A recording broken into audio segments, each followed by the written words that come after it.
Pessoal, mencionamos aqui o agronegócio. Eu quero trazer um pouquinho do início da CPI do MST que foi instalada hoje. Aí, antes de começar, a deputada Camila Jara, do PT de Mato Grosso do Sul, apresentou ao relator, deputado Ricardo Salles, e ao presidente da comissão, o tenente-coronel Zucco, alguns alimentos produzidos nos assentamentos do movimento e falou sobre agricultura familiar. Vamos acompanhar para depois a gente jogar esse tema aqui para o debate. Olha só. Café e arroz da agricultura familiar. A senhora vai distribuir para os parlamentares aqui da comissão, para quem quiser. Para quem quiser, a gente pode experimentar como a gente consegue aliar a produção de alimentos saudáveis com incentivo para a agricultura familiar produzir cada vez mais. Bom, até para continuar enquanto a gente vai falando, são imagens que pode deixar, a gente vai rodando essas imagens enquanto vai trazendo aqui. A deputada Camila Jara depois deu um suco, né, de uva orgânico para o deputado Ricardo Salles, colocando como um dos produtos que são feitos nesses assentamentos hoje que funcionam com o movimento Sem Terra. Eu queria entender de vocês como é que vocês veem a instalação dessa CPI e principalmente essa prova que a deputada deu ali de que existem sim muitos produtos que são ou que saem dessas propriedades. Alan Gani. Primeiro, a produção de produtos aí orgânicos pelo MST não limpa a barra do MST.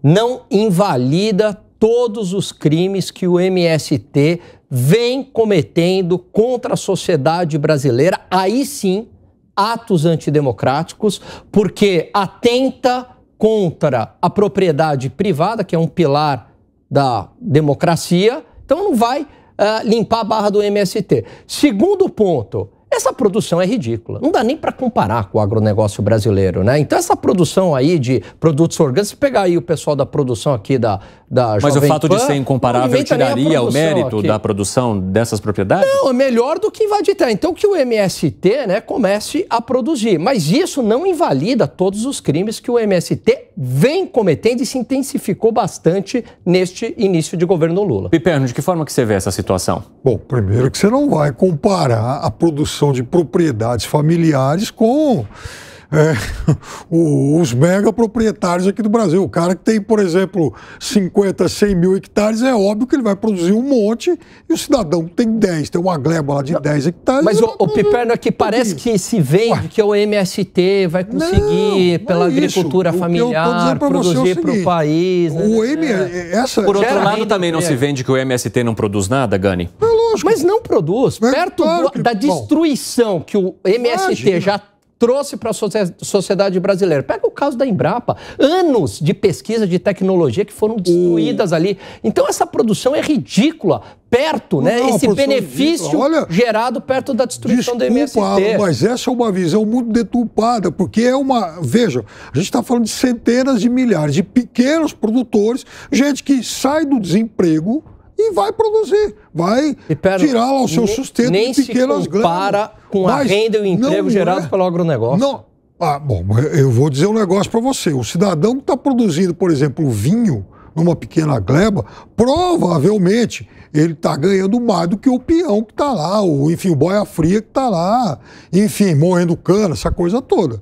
Até porque o agronegócio, ele emprega muita gente, mas ele não é uma atividade que pague grandes salários e, veja, ele nem chega a empregar, por exemplo, como a indústria. Bom, e a gente tem que lembrar também que toda essa produção e produtividade se encaixam num agronegócio de diferentes formas. Gustavo Segré. Primeiro, não entendi qual foi o motivo da deputada entregar esse presente. Não entendi. Porque está sendo investigado o MST, não a produção de parte do MST, que acho muito valiosa, me parece muito importante essa economia familiar, mesmo que seja uma produção para consumo próprio. Acho muito boa, muito loável. Você não há motivo algum para ela levar os produtos ali, já que a investigação fala sobre os atos de invasão. Exatamente, não sobre os atos de produção. Gostaria muito, por uma questão de curiosidade, de saber qual é o CNPJ que usa essas embalagens que estão levando, porque até onde eu sei o MST não tem CNPJ. Então, não é o MST que está produzindo. São pessoas que podem estar inclusas no Movimento Sem Terra, que agora tem a possibilidade de estar assentadas, e acho muito valioso. Mas eu vincularia essa questão, talvez indo um pouquinho mais longe, que se o MST é o mesmo que faz produtos orgânicos a esse mesmo MST que invade terras, se ele invadir terras, automaticamente deveria arcar com o custo dessa invasão ou do prejuízo que causa com o que está produzindo, se é o mesmo. Se não é o mesmo, estamos falando não do MST, de famílias que estão fazendo produção familiar e acho, de novo, muito loável, mas que não tem a ver com o MST. Então aí não teria nenhum motivo. É que é preciso fazer uma diferenciação. A gente está falando de famílias que em algum momento lutaram para obter terras e que receberam essas terras e a partir desses projetos de assentamento conseguiram produzir. Fantástico. Ou seja, não estão utilizando as terras de uma forma irregular como muitos apontam. Perfeito. Ou não estariam usando, estou apenas aqui me mantendo nessa terra à espera de uma venda. Não, elas utilizam a terra para o agronegócio, porque também fazem parte do agronegócio, já que produzem a partir da terra esses produtos que foram colocados ali. Isso é muito bom, mas também não podemos conseguir, invada a terra que depois todo mundo vai ficar contente porque você está produzindo. Não, são coisas diferentes. Vai produzir, produz, mas não invada. Eu acho que tem esse fetiche, né, da coletivização das terras no campo, da agricultura familiar, cada um produzindo para si, né?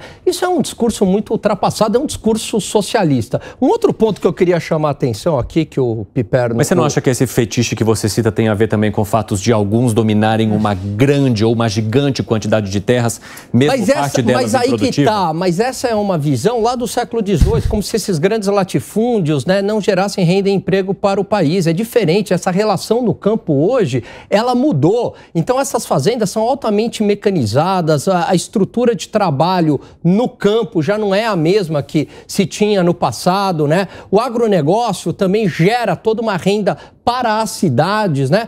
Tanto é que representa quase 30% do PIB. Sim. Então, quer dizer, se a gente voltar para esse modelo de agricultura familiar, da pequena propriedade, eu quero saber, bom, e aí, é capaz de gerar renda e emprego suficiente para o país, para o governo, para a sociedade? Eu queria chamar a atenção em algo que o Segré trouxe, que na hora que você falou que eu tive a ideia.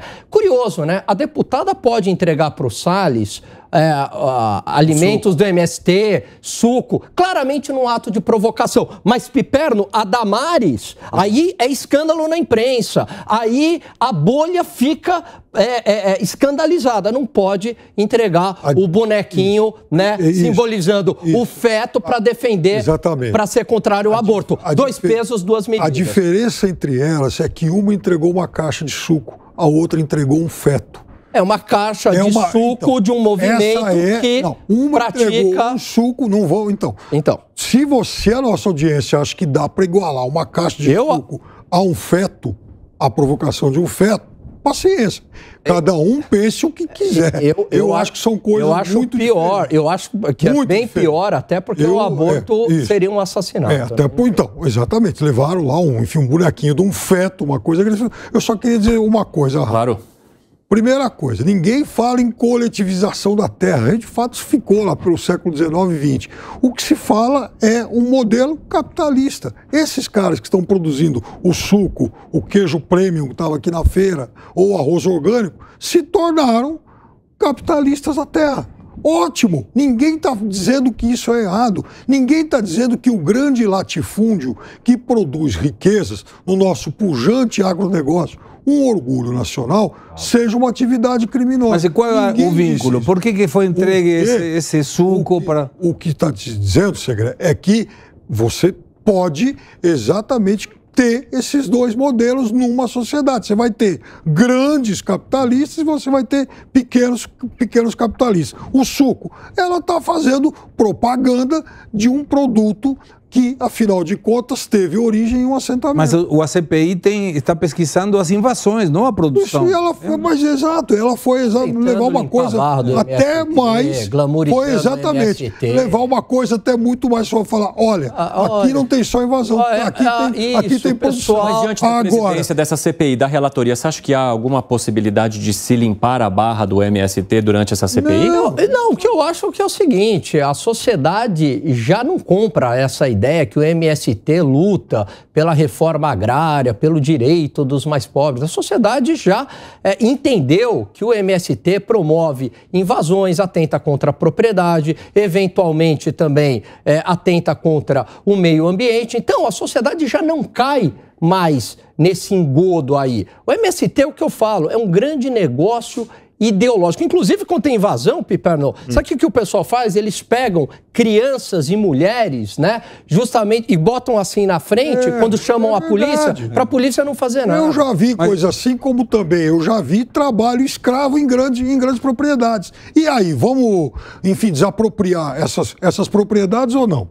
Segre, 30 segundos para você. Bom, não sei se vai dar tempo hoje para conversar, mas tem a ver com essa falta de credibilidade do MST, que teve na reforma estrutural administrativa, foram retiradas muitas das atribuições, que podemos conversar, se você acha melhor, amanhã, em que foram desarticuladas atitudes que eram do Ministério do Meio Ambiente, que não está mais, a questão do COAF, que deverá voltar para o Banco Central, e aí teve desarmaram a questão da reforma agrária também, precisamente, imagino, para tirar poder do MST que estavam aí.